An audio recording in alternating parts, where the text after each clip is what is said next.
చూస్తాం, కానీ నేను చెప్తా మల్లన్న కోసం మనం వచ్చారని వీళ్ళని చూస్తున్నాం. సో ఒక్కసారి వీళ్ళ మనలో తెలుసుకుందాం. నమస్తే అండి. నమస్తే మీ మేడం. పేరు? సాయి. మీ పేరు? అశ్విని. ఎక్కడి నుంచి వస్తున్నారు? హైదరాబాద్. హైదరాబాద్. మీరు? హైదరాబాద్. సో ఒక్కసారి మల్లన్న స్వామి కోసం మీ ఒక్క మాటలో అద్దరిపోవాలి అసలు.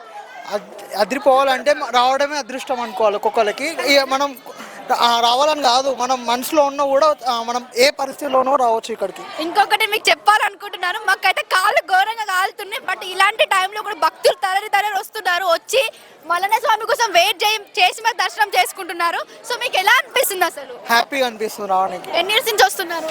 నేను చిన్నప్పటి నుంచి వస్తున్నా. చిన్నప్పటి నుంచి వస్తున్నారు. సో మీరు ఏమైనా మల్లన్న దగ్గర కోరుకున్నారా? నెరవేరినాయా? చాలా. అందుకే ఎంత నమ్మకం మల్లన్న అంటే? అవును, నమ్మకం. సో ఇంకొకటి మల్లన్న స్వామి యొక్క ప్రత్యేకత చాలా ఉంటాయి కదా, సో ఒక్కటి మీకు ఏమైనా తెలుసా? ఏంటంటే కోరుకున్నది ఖచ్చితంగా జరుగుతుందని నమ్మకం. అంతేనా? సో ఇక్కడ కొండపోచం కూడా వెళ్తారు అంటారు, బోనాలు తీస్తారంట కదా, మీరు బోనం తీస్తారా మా ఇంటి నుంచి? అంటే ఇయర్కి ఒకసారి మా అమ్మమ్మ వస్తుంది. చేస్తారు, బోనం చేస్తారు. మీ అమ్మమ్మ కూడా శివశక్తులా? అవును. ఓకే, చూసారు కదా వాళ్ళ అమ్మమ్మ గారు కూడా శివశక్తులు అంటే బోనం తీస్తారంట.